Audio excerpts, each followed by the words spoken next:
Ano nga ba ang magandang car battery na available sa Pilipinas? Hello mga paps, I'm Kuya Shane at sagutin ko lang itong question na na-comment at yun nga ang tanong niya sa akin, ano daw ba yung magandang car battery na available sa Pilipinas o ano yung maire-recommend ko na battery Well, para sa akin lahat naman ng battery na available sa Pilipinas almost okay lahat. Okay, marami na ako na try na different brand at lahat naman sila nagpe-perform naman ng maayos o hindi naman ganun kabilis masira.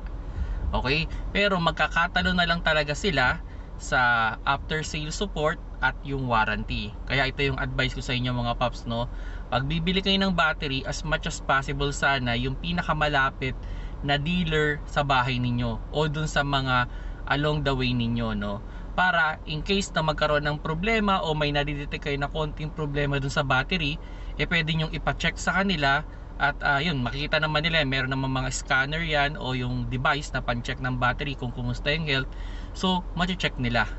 Okay, so yun yung pinaka-advice ko kung merong malapit sa inyo or along the way ninyo na battery shop, yun yung pinaka-recommended ko. But then yun, sabi ko nga, magkakatalo talaga sila sa warranty and after sale support. Syempre pag warranty, pag na-detect na may problema, sana ang bili ninyong battery ay yung mabilis magpalit ng battery kasi syempre pinaka-importante kasi sa pagbili ng battery is yung warranty. Sabihin na natin yun yung pinaka-safe zone natin na hindi tayo gagastos dun sa months ng warranty na yun. So halimbawa, bumili tayo ng battery, may 24 months. So ibig sabihin, magka-problema man yung battery o magloko man yung battery, in 24 months, hindi ka gagastos na bibili ng bagong battery. Kaya yung mga paps, isang advice ko dyan, hanapin niyo yung battery na may pinakamatagal na warranty.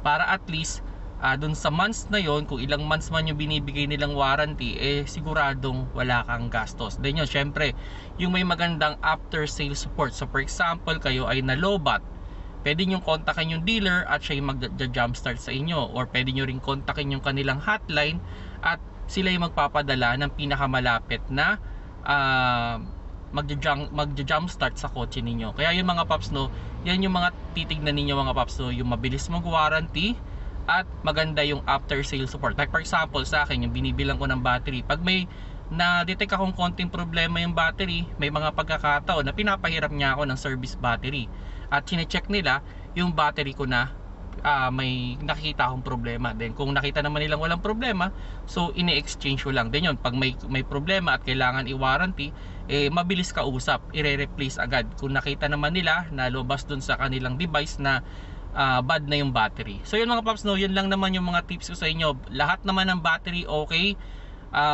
Ang pinakatitignan nyo lang talaga is yung warranty, after sale support, at yung kung ilang months yung warranty ng inyong battery bibilin. Salamat sa panonood. Keep safe mga paps.